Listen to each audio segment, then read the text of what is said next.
بارگاہ رسالت مآب صلی اللہ علیہ وسلم میں درود پاک کا ہدیہ پیش کریں۔ اللہم صلی علی سیدنا و مولانا محمد معدن الجود والکرم وآلہ واصحابہ الکرام وابنہ الکریم وبارک وسلم صلاة دائمة سرمدا ابدا۔ عزیزان گرامی وقار، میں یہ چاہتا ہوں جہاں پر آ کر ہم رکے تھے وہیں سے ہم پھر آگے بڑھتے ہیں۔ ہم رکے تھے کہاں آ کر؟ کچھ دیر کی خاموشی ہے، اس کے بعد ہم آگے بڑھتے ہیں، اس لیے کہ مجھے کوئی شعر اب یاد کرانے کی ضرورت نہیں اور نہ ہی کسی کے سامنے کچھ بولنے کی ضرورت ہے۔ حالات تو ایسے تھے کہ جو نان مسلم تھے وہ بھی ہمیں جیل میں دیکھ کر یہی کہتے تھے کہ آپ ہی نے کہا یہ فلاں بات۔ ہم نے کہا اللہ تبارک و تعالیٰ نے تم کو بھی یاد کرا دیا۔ میرے عزیزو، ستیزہ کار رہا ہے ازل سے تا امروز، شرار ابو لہبی سے چراغ مصطفیٰ بھی۔ یہ آج کل کے معاملات نہیں، ابتدا سے حق اور باطل کے معرکے ہوتے رہے۔ لیکن ایک بات میں آپ سب کو بتانا چاہتا ہوں، مظفر کو مقید نہ سمجھ اے سیاد۔ سیدنا مظفر حسین کچھوچوی رحمت اللہ تعالیٰ علیہ جیل گئے تھے، قید میں تھے، تب انہوں نے یہ شعر کہا تھا کہ مظفر کو مقید نہ سمجھ اے سیاد، میری یہ اسیری بھی سنت آبائی ہے، میرے آبا و اجداد کی سنت ہے جس پر میں عمل کر کے آ رہا ہوں، میرے بزرگوں کی یہ سنت تھی۔ بہرحال جن کو جس راستے سے مجھے گزارنا تھا، لوگوں کے دلوں میں یہ ٹھنڈک تھی شاید کہ زبان بند کر کے چند دنوں کے لیے قید کر دیا جائے، مگر میرا عقیدہ یہ تھا کہ اللہ تبارک و تعالی جب تک چاہے کہ کوئی اس کے لیے پابندی نہیں لگا سکتا۔ وَإِن يَمْسَسْكَ اللَّهُ بِضُرٍّ فَلَا كَاشِفَ لَهُ إِلَّا هُوَ۔ رب تعالیٰ فرماتا ہے اگر اللہ تعالیٰ تمہیں کوئی مصیبت دے تو اس کے علاوہ کوئی ٹال نہیں سکتا۔ وَإِن يَمْسَسْكَ اللَّهُ بِخَيْرٍ فَلَا رَادَّ لِفَضْلِهِ، اور اللہ کسی کو بھلائی دے دے تو پھر اس کو روک بھی کوئی نہیں سکتا۔ مولا تبارک و تعالیٰ اگر کسی کو کوئی مقام عطا کر دے تو ہزاروں کیڑوں کے پھڑپڑانے سے وہ مقام ختم بھی نہیں ہو سکتا۔ اللہ تبارک و تعالیٰ جس کو بڑھانا چاہے اس کے لیے کوئی راستہ رکاوٹ نہیں بن سکتا۔ اس لیے کہ ہم نے تاریخ میں دیکھا ہے پیبند لگے کپڑے پہننے والے، پیروں میں چپل نہیں تھے، جن کے ناخن تک اکھڑ جاتے تھے، لیکن وہ جب چلتے تھے قیصر و کسریٰ بھی کانپتے تھے، جن کا ہی یہ نعرہ تھا ٹل نہ سکتے تھے جنگ میں اگر اڑ جاتے تھے، پاؤں شیروں کے بھی میدان سے اکھڑ جاتے تھے، حق سے سرکش ہوا کوئی تو بگڑ جاتے تھے، ارے تیغ کیا چیز ہے ہم توپ سے بھی لڑ جاتے تھے۔ یہ وہ صحابہ کرام اور اسلاف کرام، ان کا یہ معمول تھا۔ بظاہر ان کے پاس کوئی اسباب نہیں تھے لیکن اللہ کی مدد تھی، وہ پانی کی طرح بہتے ہوئے چلے گئے، نہ چٹانوں نے ان کا راستہ روکا، نہ دریاؤں نے ان کا راستہ روکا، وہ جس طرف سے جاتے تھے اللہ تعالیٰ ان کے لیے راستے بناتا تھا۔ عزیزان گرامی وقار، کون ہے وہ جو دریائے دجلہ میں اپنے گھوڑے دوڑائے تھے؟ کون ہے وہ جو دریا میں اپنی کشتیاں ڈال کر جلا دیا تھا کہ واپس جانے کا کوئی تصور نہ ہو؟ یہ سب میرے مصطفیٰ کریم کے دیوانوں کی ہی بات تھی۔ اسی لیے آج بھی دنیا گھبراتی ہے تو شانے لوگوں سے نہیں، دیوانوں سے ہی گھبراتی ہے۔ بہت زیادہ چالاک رہنے والوں سے نہیں، دیوانوں سے دنیا گھبراتی ہے، اس لیے کہ دنیا کو پتا ہے، دنیا جانتی ہے کہ دیوانہ کہاں دیکھتا ہے کسی کو پتا نہیں۔ اور یہ اس دیوانے کی بات کر رہا ہوں جس کے لیے اللہ کے حبیب صلی اللہ تعالیٰ علیہ وسلم کی عزت و وقار سب سے اول ہے۔ عزیزان گرامی وقار، آج آپ کے سامنے حاضر آیا، یہ میرے استاد گرامی، مربی، استاذ الاساتذہ، برادر گرامی حضرت العلامہ مفتی زبیر احمد صاحب قبلہ ادام اللہ اقبالہ، جنہوں نے دن رات ایک کر دیے تھے میرے خیال سے 8 مہینے میں جتنے ان کے بال سفید ہوئے اس سے زیادہ نہیں ہوئے ہوں گے. صرف اس لیے نہیں کہ ایک بھائی کے لیے، اس لیے بھی لڑ رہے تھے کہ ایک عالم کے لیے جس سے دین کا بہت سارا حصہ وابستہ ہے. ان کی محنتیں رائگاں نہ گئیں. بہت سارے میرے احباب و اقربا، خاص طور پر مدن پورہ اور وکرولی سے، جنہوں نے اپنے گھر بار چھوڑ کر میرے لیے دوڑتے بھاگتے رہے. اللہ رب العزت اس بات کا شاہد ہے، ایک ایک دن اندر میں نے سب کے لیے دعائیں کی ہیں، اور ایسا نہیں کہ کوئی دن بھولا جاتا. اور باہر کی ہمیشہ یہ خبریں آتی رہتی ہیں کہ حالات کیسے کے کیسے ہوتے جا رہے ہیں. کبھی اگر گھبراہٹ اور بے چینی ہوتی تو میرے عزیزوں صرف ایک ہی بات ہمارے پاس تھی علاج کے لیے. ایک ہی علاج تھا. جب بے چینی بڑھ جاتی، اپنوں سے رابطہ نہیں ہو پاتا اور کسی کے خبر نہ پہنچتی، کھانے پینے کی تکلیفیں، رہنے سہنے کی مصیبتیں جب سر پر آتی، تو ایک ہی علاج تھا، ان کے نثار کوئی کیسے ہی رنج میں ہو، ان کے نثار کوئی کیسے ہی رنج میں ہو. جب یاد آ گئے ہیں سب غم بھلا دیے ہیں، جب یاد آ گئے ہیں سب غم بھلا دیے ہیں. اس رسول محترم صلی اللہ تعالیٰ علیہ وسلم کا احسان عظیم ہے. بار بار مجھے یہ احساس ہوتا رہا، پوری دنیا اگر چھوڑ دے مگر یقین تھا آمنہ کا لال کبھی نہیں چھوڑے گا. اور چھوڑا بھی نہیں، اور چھوڑا بھی نہیں. ہر رات جو ہمارا معمول تھا، ہم نے جو دیکھا، ہماری پچھلی زندگی میں ہم نے اتنے عجائبات نہیں دیکھے ہوں گے جو 8 مہینے کے اندر ہم نے دیکھے. نبی پاک صلی اللہ تعالیٰ علیہ وسلم کے انعامات و اکرامات، رب تبارک و تعالیٰ کی مدد سے دل مضبوط ہوتا ہے. عزیزان گرامی، ہم نے تو وہاں ایسے لوگوں کو دیکھا جو ڈپریشن کا شکار ہو کر کافر بھی ہو گئے، اور حالات سے گھبرا کر کے وہ انکار کر بیٹھے کوئی خدا نہیں ہے، کوئی مدد نہیں آتی ہے. ایسے حالات وہاں دیکھے، لیکن ان حالات میں بھی اللہ تبارک و تعالیٰ کی مدد ساتھ رہی. رسول پاک صلی اللہ تعالیٰ علیہ وسلم کا انعام و اکرام یہ تھا کہ جس طرح سے گئے تھے اسی طرح سے واپس بھی آئے. جس طرح سے گئے تھے ویسی واپس آئے. اور نہ میرے مصطفیٰ نے باہر میری عزت میں کمی کی، نہ اندر عزت میں کمی کی، کہیں پر بھی نہیں. الحمدللہ جس شان کے ساتھ رسول پاک صلی اللہ تعالیٰ علیہ وسلم اپنے چاہنے والوں کو رکھتے ہیں، وہ میں نے دنیا میں دیکھا. اور پھر یہ عرض کیا، آقا آج آپ کی عزت پر بات کرنے والے کو چاہے وہ 1000 کال کوٹری کے اندر ہو، آپ عزت کے ساتھ بٹھاتے ہیں، تو پھر قیامت کے دن اس کی عزت کا کیا حال ہوگا. عرش حق ہے مسند رفعت رسول اللہ کی، دیکھنی ہے حشر میں عزت رسول اللہ کی. میرے عزیزو، ایک بات کو طے کر کے چلو، انہیں جانا انہیں مانا، نہ رکھا غیر سے کام. للہ الحمد میں دنیا سے مسلمان گیا. اس ایک بات میں جو عزت ہے، دنیا کے کسی مقام و منصب اور مرتبے میں عزت نہیں ہے. اور حالات دنیا انشاءاللہ میں سناتا رہوں گا. اللہ تبارک و تعالیٰ جب تک یہ زبان رکھا ہے حق بولتے رہیں گے اور سناتے رہیں گے، اور بھی حالات آپ کو انشاءاللہ العزیز آگے سناتے رہیں گے. لیکن آج خصوصیت کے ساتھ میں جمعہ کے لیے اسی لیے حاضر آیا کہ یہاں کے لوگ پل پل یاد کرتے رہے. حضرت مجھے ہر بار خبر دیتے کہ جب نماز سے فارغ ہو کر کے میں نکلوں تو مجھے لوگ پکڑ لیتے، کیا ہوا، اب کیا خبر ہے. تو جس قدر آپ کی بے چینی تھی، بے قراری تھی، میرے عزیزو مجھے بھی ملنے کی بے چینی اور بے قراری تھی. لیکن یہ ایک سٹیج تھا جس سے گزارا گیا ہے، ایک مقام تھا جس سے گزارا گیا.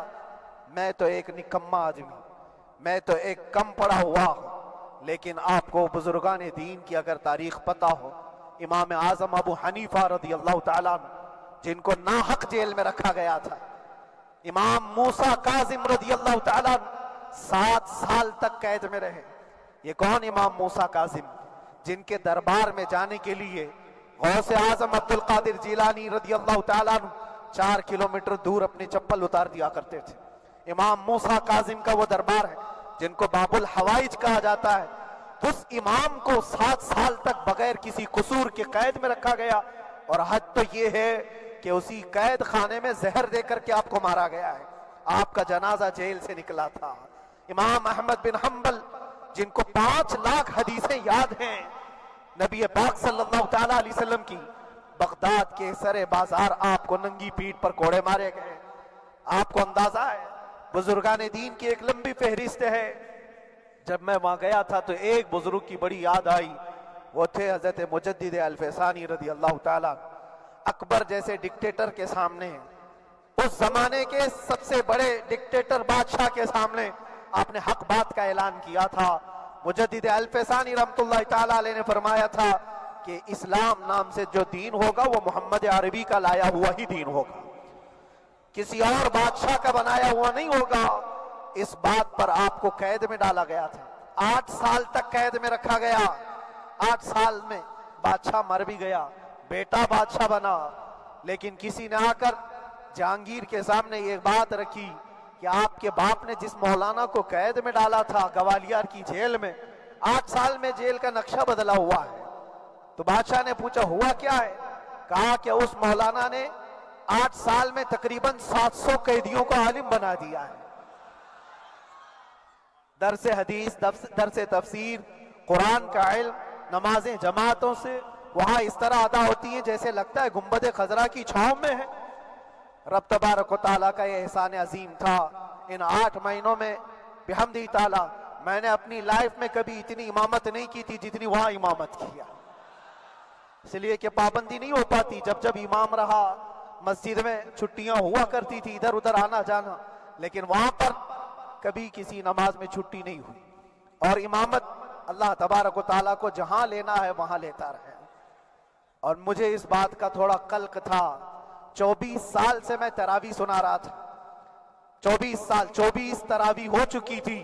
رمضان المبارکہ 24 گزر چکے تھے. 25واں سال تھا. ظالموں نے مجھے رمضان سے پہلے اندر کر دیا. بار بار یہ خواہش ہوتی تھی کہ میری تراویح چھوٹنے نہ پائے. 25ویں تراویح ہے, 25ویں محراب ہے, لیکن رب تبارک و تعالیٰ کا احسان, اندر موجود سارے مسلمانوں نے یہ مطالبہ کیا کہ ہم یہاں جماعت سے تراویح قائم کریں گے. اور اب تک لوگ الم تری کیف والی تراویح کبھی کبھار پڑھ لیا کرتے ہیں, لیکن سارے لوگوں نے مل کر کے یہ اتفاقاً کہا کہ ہم پورا قرآن آپ سے سننا چاہتے ہیں. کیسے کیسے قیدی تھے, کیسے کیسے کرائم والے تھے. میں نے کہا آج میں ایک دن پڑھاتا ہوں, ایک پارہ پڑھوں گا, آپ کو اگر لگے تو بتا دینا, بھاری پڑ جائے, کیونکہ لوگ سارے کرمنل ہیں اور کئی طرح کے جرائم کیے ہوئے لوگ ہیں. نماز دین سے کہاں زیادہ رشتہ. کہا ہو سکتا ہے یہ گھبرا کر بھاگ جائیں. ایک دن پڑھاؤں گا, اگر آپ کو لگے تو بول دینا, نہیں تو کل سے الحمد للہ. پہلے دن تراویح پڑھائے, دوسرے دن سارے لوگوں نے کہا آپ نے ایک پارہ پڑھایا ہے, سحری تک بھی پڑھائیں گے تو انشاءاللہ کھڑے رہیں گے. یہ جو استقامت, یہ ساری چیزیں دلوں کا جمع ہونا اور ہماری طرف دلوں کو پھیر دینا بغیر اللہ کی مدد کے نہیں ہوتا. رسول پاک صلی اللہ تعالیٰ علیہ وسلم کے کرم و احسان کے بغیر نہیں ہوتا. وہ تراویح بھی پڑھتے رہے, تفسیر قرآن بھی سنتے رہے اور قرآن کی تعلیم بھی لیتے رہے. پھر مجھے اندازہ یہ ہوا کہ رب تبارک و تعالیٰ کی منشا یہ تھی کہ ہماری تراویح کی محراب کی سلور جبلی جیل کے اندر ہو جائے. مجھے اس بات کا کوئی قلق نہیں رہا کہ میری کوئی چیز چھوٹ گئی ہے. ہاں, عید, بقرعید, محرم, یہ تمام چیزیں لوگوں کی یاد تو رہتی, رشتہ دار احباب اقربا کی یاد, لیکن اللہ کی مرضی. میرا رب تبارک و تعالیٰ جو پسند کرے اس میں ہم راضی ہیں. اگر مولا یہ چاہتا ہے کہ میں تنہا پڑھوں تو اس کی رضا میں ہم راضی ہیں.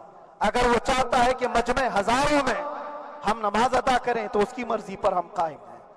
عزیزان گرامی وقار, صبر اور سکون کے ساتھ جو حالات گزرے اس میں سب سے بڑا کردار آپ سب کی دعاؤں کا ہے. سب کی دعاؤں کا. مشائخ, سارے پیران اعظام, تمام سلاسل کے اور ہر مسجد کے امام اپنے محراب اور منبر سے جو دعا کرتے رہے, یہ سارا ذخیرہ میرے لیے اتنا بڑا ہے جس کو میں بیان نہیں کر سکتا. ہر ایک کی جانب سے دعائیں, عورتوں بچوں کی طرف سے منتیں, روزے, نہ جانے کیا کیا کر لیا. پھر مجھے اندازہ ہوا کہ صرف اپنے آرام اور اپنے راحت کے لیے پھڑپھڑانے سے کچھ نہیں ہوگا. رب تبارک و تعالیٰ یہ چاہتا ہے کہ پوری امت مل کر کے اس فقیر کے لیے دعا کرے, اور اللہ تعالیٰ کو جب تک منظور تھا تمہاری دعائیں ہوتی رہی۔ بعض لوگوں کو یہ خیال بھی آیا، کچھ میرے احبا اقربا رشتہ داروں نے بھی کہا اتنی ساری دعائیں ہوئی، اتنی ساری دعائیں ہوئی، قبول کیوں نہیں ہوتی؟ ایک بات یاد رکھو، پوری دنیا مل کر کھڑے ہو کر دعا کرے، اللہ کی قدرت پر کوئی کام کرنا واجب نہیں ہے، اللہ پر کوئی چیز واجب نہیں ہے، اگر وہ اپنے فضل سے عطا کر دے تو اس کا احسان ہے، اس کا احسان ہے۔ اب چاہے وہ سال بھر میں قبول کرے کہ 5 سال میں قبول کرے، ایک بات یاد آتی ہے میرے عزیزو، ہماری قید تو 8 مہینے کی ہوگی، ان بزرگان دین کی قید 8 سال 7 سال، امام محمد بن حسن عسکری 20 سال تک قید میں رہے، 20 سال تک اندر سلاخوں کے پیچھے بند رکھا گیا۔ یہ اہل بیت اطہار ہیں، ائمہ اعظام ہیں، ان کی تکلیفیں دیکھ کر پھر ہماری تکلیف چھوٹی لگتی، اور پھر نبی پاک صلی اللہ تعالیٰ علیہ وسلم کی یاد آتی۔ صرف اس بات کا ہمیں فخر تھا کہ تم نے کبھی چوری کے الزام میں تو نہیں گرفتار کیا، کسی گھناؤنے الزام میں تو نہیں گرفتار کیا، ہاں اگر کسی بات پر گرفتار کیا ہے تو ان سے پوچھو تو اب یہ بولنے میں بھی شرم کرتے ہیں، مولانا کو کیوں گرفتار کیا ہے، مولانا کو کیوں اندر رکھا ہے، شرم آتی ہے بولنے میں، کیونکہ انہوں نے کچھ ایسا بولا تھا جس کو بولنے میں شرم آتی۔ کیا بولا تھا میرے عزیزو؟ یہ ایک الگ کہانی ہے، ابھی میں اس پر کچھ گفتگو نہیں کرتا، اس لیے کہ ہر ایک کو یاد ہو چکی ہے، ہر ایک کو یاد ہے، میں اس کہانی کی طرف نہیں جاتا، لیکن اتنا مجھے آج اس ملک میں رہتے ہوئے احساس ہے کہ ابھی بھی انصاف ختم نہیں ہوا ہے۔ انصاف پوری طرح ختم ہو جائے تو اللہ کا عذاب آ جائے گا، اللہ کا عذاب آ جائے گا۔ چند لوگ نا انصافی کر سکتے ہیں، لیکن پوری کی پورے روئے زمین پر رہنے والے انسان نا انصافی کرے، ایسا نہیں ہوتا۔ ہمارے حق میں سپریم کی طرف سے جو انصاف آیا ہے، ہمارے دل میں اس قدر جگہ ہے آج، اور اس قدر احساس ہے کہ ہمیں یہ اندازہ آج بھی ہوتا ہے کہ چاہے کچھ بھی ہو جائے لیکن انصاف پوری طرح سے مر نہیں سکتا، انصاف پوری طرح سے مر نہیں سکتا۔ یہ ہمارا ملک عزیز ہندوستان کسی خاص آدمی کے ٹھیکیداری میں نہیں ہے، سبھی کا خون شامل ہے یہاں کی مٹی میں، کسی کے باپ کا ہندوستان تھوڑی ہے، ہمارا بھی ہے، آپ کا بھی ہے، سب کا بھی ہے۔ اور میرے عزیزو پتہ نہیں، یہ بھی شاید راحت اندوری صاحب کا شعر ہے، اور اس سے پہلے بھی کچھ بولا تھا وہ بھی ان کا ہی تھا، تو ڈینجر ہی ہوا کرتا ہے۔ اللہ تبارک و تعالیٰ آپ سب پر فضل فرمائے، کرم فرمائے۔ جو چیز خاص طور پر بولنی ہے وہ یہ ہے، ان حالات سے آج جو گھبرائے ہوئے ہیں یہ وہ لوگ ہیں جو عیش پرست ہیں۔ میں کسی کو خاص ٹارگٹ کر کے نہیں کہنا چاہتا، لیکن بہت سارے وہ لوگ جو اثر و رسوخ رکھتے ہیں لیکن وہ آگے آنا نہیں چاہتے، دین اسلام پر حملے ہوں، حضور پاک کی عزت پر حملہ ہو، کسی کو بولنا نہیں، کیونکہ پتہ ہے دیکھو اس مولانا کو کس طرح کی ہے، اسی طرح دوسروں کو بھی کر دیا جائے۔ جو کمفرٹ زون میں بیٹھنے کے عادی ہو گئے وہ اپنا ایریا چھوڑ کر ہٹنا نہیں چاہتے۔ اگر میں کچھ کہوں گا حضور پاک صلی اللہ تعالیٰ علیہ وسلم کی ناموس کے لیے تو میرا عیش خطرے میں آ جائے گا، اکثر کی یہی سوچ ہے۔ میرا تو اپنا دھندا ہے، میرا بزنس ہے، میرے بیوی بچے ہیں، ہو سکتا ہے یہ مولانا کو کسی چیز کی فکر نہیں ہوگی۔ آپ کو میں بتاؤں، آپ کو اندازہ نہیں ہمارے دل میں ہمارے بچوں کی کتنی محبت ہے۔ میرے بھی چھوٹے سے بچے ہیں، جب وہ جیل کی سلاخوں کے سامنے آ کر آنسو بہاتے تھے تو دل پر چھریاں چلتی تھی۔ وہ بچے جو ہمیشہ ہمارے سینے پر سوتے رہے، آج میں ان کو چھو بھی نہیں سکتا۔ جب وہ سلاخوں کے پیچھے کھڑے ہو کر دور سے رو کر کے چلے جاتے 15 منٹ، تو کیا ہمارے دل میں بچوں کی محبت نہیں؟ کیا ہمارے گھر بار نہیں، ہماری بہنیں، ہمارے بھائی، ہماری ماں نہیں؟ کتنے تو دن ایسے ہوئے کہ میری ماں کو دورے پڑتے رہے یاد کے لیے، تو کیا وہ ہمارے اوپر کیفیت نہیں آتی کہ ہم خامخواہ یہ مصیبت کیوں مول لی؟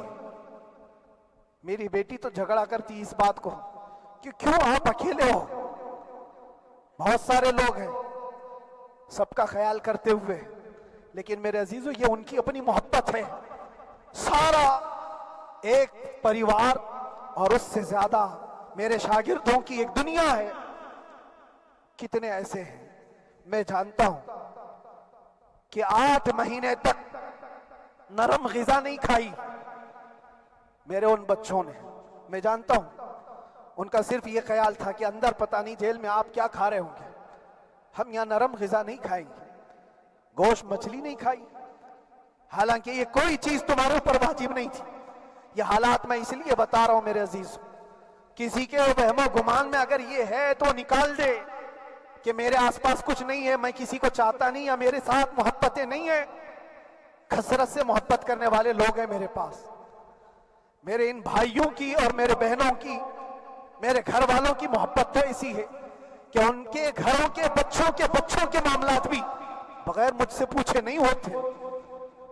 اگر 8 مہینے اندر رہا تو کسی کا رشتہ نہیں تو بات چیت بھی نہیں ہے، رشتہ نہیں ہوگا جب تک یہ نہ آئے، سارے کام ڈیپینڈ رہتے تھے۔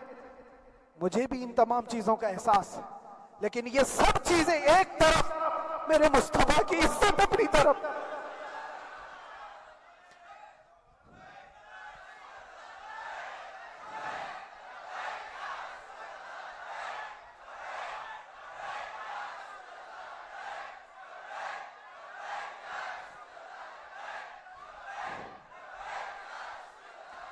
میرے عزیزوں، ہر ایک کے آنسوں کے قطرے میں نے دیکھے، بھائیوں کے، بہنوں کے، میرے پاس ملنے کے لیے میرے جو شاگرد آتے ان کے، یہ اکثر جب جیل کی دیوار پر آ کر کھڑے ہوتے، ان کی آنکھیں لال، یہ آنسو بہاتے 15 منٹ ملاقات کر کے چلے جاتے۔ آپ کو کیا اندازہ ہے اندر کے حالات ایک دن 1 سال کے برابر لگنے لگتا ہے، گھٹتے رہتے، لیکن ایک بات کا احساس بار بار ہوتا کہ یہ ساری محبتیں ایک طرف ہے، لیکن ہم جس کے لیے کھڑے ہوئے ہیں اس کی محبت میں کوئی سمجھوتا نہیں، اس کی محبت میں کوئی سمجھوتا نہیں۔ ایمان اسی کا نام ہے، لا یؤمن احدکم حتی اکون احب الیہ من والدہ وولدہ والناس اجمعین، تم میں سے اس وقت تک کوئی پورا مومن نہیں ہو سکتا جب تک کہ اپنی اولاد، اپنے مال دولت، اپنے ماں باپ، سب سے زیادہ اپنے رسول سے محبت نہ کرے۔ دعا یہی کرتے رہو جب حضور پاک کا معاملہ آئے تو ساری دنیا ایک طرف ہو جائے۔ میں نے ایک واقعہ پڑھا تھا اندر ہی، حضرت خالد بن ولید رضی اللہ تعالیٰ ایک قلعے پر اچانک حملہ آور ہوئے تھے۔ وہ قلعے میں موجود جو دشمنان اسلام تھے ان کی پارٹی چل رہی تھی، بڑے بڑے قالین، صوفے بچھے ہوئے، تشتوں میں قیمتی کھانے رکھے ہوئے تھے۔ خالد بن ولید کے ساتھ جو لشکر ہے، یہ تو وہ غریب صحابہ تھے جو پیون لگے کپڑے پہنتے، ایک کھجور پر پورا دن گزارتے۔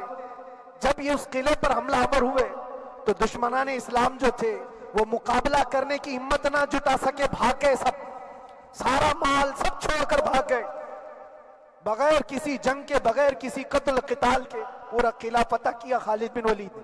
اب سنو، جو صحابہ تھے وہ مال غنیمت جمع کر رہے تھے، کیونکہ یہ عرب کے لوگ ایسے مہنگے قالین نہیں دیکھے تھے، ایسے مہنگے صوفے، اتنی قیمتی غذائیں انہوں نے دیکھی نہیں تھی۔ سب جمع کرنے لگے، سب جمع کرنے لگے۔ خالد بن ولید نے کہا خبردار، ہاتھ مت لگانا، سب ہٹ جاؤ۔ سب ہٹ گئے، چند صحابہ کو بلایا، یہ سب جمع کرو، اس کو آگ لگا دو۔ پورا مال غنیمت جو تھا آگ لگا دیا۔ تو جو صحابہ تھے وہ کہنے لگے کیا یہ اچھا ہوتا، یہ سب میں آپ تقسیم کر دیتے، یہ بہت قیمتی چیزیں ہیں، عرب میں ہم لے جاتے تو یہ بہت مہنگی چیزیں ہیں۔ خالد بن ولید نے کیا کہا جانتے ہو؟ کہا اگر تم کو بھی ان تمام چیزوں کی عادت لگ جائے تو تم بھی ویسے ہی بھاگو گے جیسے یہ بھاگے۔ یہ آج جو ہمارا مقابلہ کرنے کی طاقت نہ لا سکے اور بھاگ گئے، اس کی وجہ یہ ہے کہ وہ عیش پرست ہے، عیاشی ان کے اندر تھی جس کی وجہ سے وہ کھڑے نہ ہو سکے۔ اور جب یہ عیاشی آئے گی تم کھڑے نہیں ہو سکو گے، کھڑے نہیں ہو سکو گے۔ آج میں یہی بات دہرانا چاہتا ہوں، جو بہت بڑے چہرے لے کر بیٹھے ہوئے ہوں، وہ سیاسی اثر اور رسوخ رکھنے والے بھی کمفرٹ زون میں رہنا چاہتے ہیں۔ میں چند لوگوں کو چھوڑ کر کہہ رہا ہوں، اکثر کا حال یہ وہ سوچتے ہیں کہ ہمارے اس دائرے سے نکلیں گے تو ہمارا عیش خطرے میں آ جائے گا، گھر بار خطرے میں آ جائے گا۔ یہ دنیا کی محبت انسان کو بزدل بناتی ہے، بزدل بناتی ہے۔ اس لیے میرے عزیزو، آپ جب کبھی یہ بات آئے، ایک طرف میرا پورا خاندان، ایک طرف میرے عیش کی زندگی اور ایک طرف رسول پاک کی عزت کا معاملہ، تو آپ مجھے بتاؤ آپ کس بات کا فیصلہ لیں گے؟ اسی بات کا فیصلہ لینا ہوگا نبی پاک صلی اللہ تعالی علیہ وسلم کی عزت کی خاطر تمہیں اس بات کا فیصلہ لینا ہوگا۔ اپنا سب کچھ گنبد خضرا کل بھی تھا آپ، میرے نبی سے میرا رشتہ کل بھی تھا آپ، اور بتلا دو گستاخ نبی کو غیرت سنی زندہ ہے، ان پہ مر مٹنے کا جذبہ کل بھی تھا آپ۔ بس یہ جذبہ باقی رہے۔ ہم کسی کو لڑنے کے لیے، مرنے کے لیے، مارنے کے لیے میدانوں میں اتارنے کی بات نہیں کرتے۔ میں اکثر اپنی تقریروں میں کہا کرتا ہوں، یا آپ سے پہلے بھی کیا، اگرچہ میری تقریروں کو ڈائیورٹ کیا جاتا ہے، آج بھی بہت لوگ ہوں گے، بلکہ آج مدن پورہ کا یہ پہلا جمعہ ہے، مجھے اندازہ ہے پورا ہندوستان نہیں، باہر بھی سب کی نظریں اس پار ہیں کہ آنے کے بعد یہ کیا بولتا ہے، آنے کے بعد یہ کیا بولتا ہے۔ سب اسی انتظار میں ہیں۔ میں سب کو ایک ہی میسج دوں گا، آنے کے بعد وہی بولے گا جو پہلے بولتا تھا۔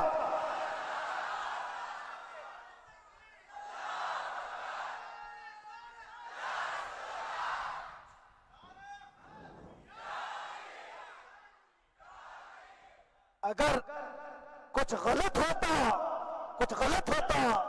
تو ہمارے اس ملک عزیز ہندوستان کی سب سے اعلیٰ عدالت یہ نہیں کہتی کہ ان کے اسپیچ میں کوئی ہیٹ مسئلہ نہیں ہے۔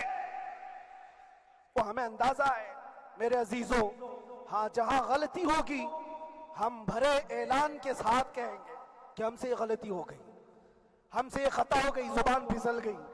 لیکن جو چیز نہیں ہے تو اگر تم زبردستی اس کو کہو گے تو یہ ہم نہیں مانتے۔ ہاں بس اتنی دعا میرے حق میں کریں کہ جتنی بھی زندگی باقی ہے، جتنی زندگی باقی ہے، اللہ تبارک و تعالی حضور پاک کی محبت اور ان کی عظمت کی حفاظت کے لیے جیتے مرنے کی توفیق عطا فرمائے۔ ہمارا کام صرف اتنا رہ گیا، جو میسج دینا تھا وہ ہم نے دے دیا۔ اب جو حالات آ رہے ہیں میرے عزیزوں، آپ سب کے لیے بھی میں یہ گزارش کروں گا، دین کی طرف آ جاؤ، سچائی کی طرف آ جاؤ، ورنہ گاجر مولی کی طرح کٹ جاؤ گے، ختم ہو جاؤ گے۔ دین کی طرف آؤ، سچائی کی طرف آؤ، اور اسلام نے کہیں پر بھی تمہیں کسی طرح کے آتنک اور دہشت کی تعلیم نہیں دی ہے۔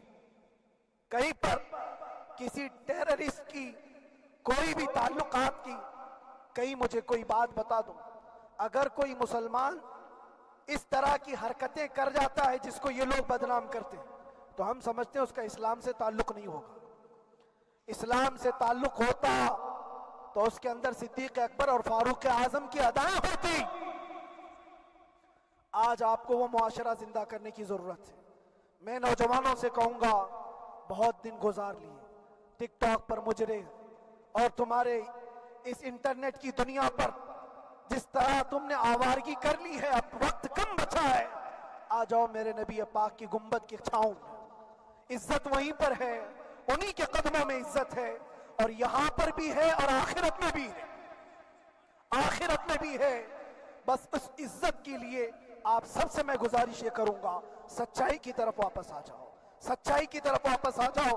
جو تمہاری نمازیں باقی ہیں اس کو پوری کر لو، اس سے پہلے کہ دنیا تم پر نماز پڑھ دے، اس سے پہلے کہ تمہارے جنازے کی نماز پڑھی جائے، اپنی نمازیں کمپلیٹ کر لو۔ اور علماء ذوی احترام کا ادب و احترام اپنے اندر رکھو۔ صرف اس بات کے لیے آپ کو میں احساس دلانا چاہتا ہوں کہ مجھے جس راستے سے گزارا گیا، جتنے دن قید و بند کی صحبتیں گزاری گئی، یہ صرف یہ میسج دینا تھا کہ پھر اس مولانا کا یہ ہو سکتا ہے تو چھوٹے چھوٹوں کی کیا کر دیں گے. ایسا اگرچہ آ جائے موقع تب بھی گھبرانے کی ضرورت تھی. آپ کو پتا ہے اس ملک عزیز ہندوستان کی آزادی میں 30,000 علماء کو پھانسیوں پر لٹکایا گیا. انگریزوں نے 30,000 علماء کو کشمیر سے لے کر دلی تک ہر درخت پر ایک عالم کی لاش لٹکتی تھی. انہوں نے قربانیاں دی ہیں. قربانیاں بزرگان دین کے علماء ذوی احترام کی ہوئی ہیں. یہ اور بات ہے کہ اس جنریشن نے آج ہم کو دیکھا تو ان کو بہت بڑا لگتا ہے. یہ کوئی بہت بڑی بات نہیں تھی, بہت بڑی بات نہیں تھی. اس پروسیس سے بہت سارے علماء کو گزارا گیا ہے. سرکار مجاہد ملت رحمت اللہ تعالی علیہ ایمرجنسی کے زمانے میں 18 مہینے تک قید میں گزارے. 18 مہینے تک ایمرجنسی, وہ بھی ڈکٹیٹر کا زمانہ تھا. اس زمانے میں بھی آپ اندر رہے, لیکن باہر آنے کے بعد نہ آپ کے مشن میں کوئی کمی آئی, نہ آپ کی زبان میں کوئی لکنت آئی. اللہ والے جو ہیں وہ اللہ کی رضا کی طرف اور رسول پاک کی رضا کی طرف ہوتے ہیں. ہم سب بھی اس مشن کو آج یہاں سے زندہ کرتے ہیں. جہاں سے ہم چھوڑے تھے وہیں سے آگے بڑھتے, جہاں سے ہم چھوڑے تھے وہیں سے ہم آگے بڑھتے ہیں. کسی کو اگر کچھ برا لگتا ہے تو وہ اس کے سمجھ کا قصور ہے, اس کے فہم کا قصور ہے. ہم نے کسی کو ٹارگٹ کر کے کبھی کہا نہیں, بلکہ یہ تو کامن بات ہے, ایک تو کامن کہی جانے والی بات ہے. فخر سے اگر کوئی آدمی اپنے گھر میں کہے کیا بات ہے مولانا آج صبح سے تمہارے گھر میں کچھ ہلچل نہیں ہے, کچھ ہلچل نہیں ہے. ہو سکتا ہے تمہارے گھر میں کوئی نہ ہو, تم اکیلے بیٹھے ہو, بیوی کہیں گئی ہے, ماں کہیں گئی ہے, گھر میں کوئی بنانے والا نہیں ہو, گھر میں خاموشی ہے, تو تم اگر اس کو جواب دے دو کہ کچھ دیر کی خاموشی ہے, شام میں آ جائے گی, کچھ دیر کی خاموشی ہے, شام میں آ جائے گی, تو کیا گناہ کیا, کیا گناہ کیا؟ اس کے حالات پر وہ بول رہا ہے, اس کے گھر میں خاموشی ہے اسی لیے بول رہا ہے. ہم نے بھی اسی لیے کہا کچھ دیر کی خاموشی, اس لیے کہ ہم جانتے ہیں اسلام وہ نہیں ہے جو یہاں دکھ رہا ہے آج. اسلام تو وہ تھا جو صدیق اکبر کے زمانے کا تھا, اسلام تو وہ تھا جو فاروق اعظم کا تھا, اسلام تو وہ تھا جو عثمان غنی اور حیدر کرار کا تھا. تو وہ جو ہلچل تھی وہ خاموش ہے. صلاح الدین ایوبی کا دور تھا, وہ اسلام کی ہلچل تھی. تو میرا گھر آج خاموش ہے, اس لیے تو میں پکار کر کے رہا کچھ دیر کی خاموشی ہے. اور ہمیں اپنے رب سے یقین ہے یہ خاموشی ایک شام ٹوٹے گی, کوئی صلاح الدین آئے گا. اور اللہ تبارک و تعالی ہم سب کے اس عزم اور حوصلے کو زندہ رکھے, اور آپ سب کی محبتوں کو سدا سلامت رکھے, اور میرے آقا صلی اللہ تعالی علیہ وسلم کے قدموں پر مر مٹنے کی ہمیں توفیق عطا فرمائے. وآخر دعوانا الحمدللہ رب العالمین. لبیک یا رسول اللہ.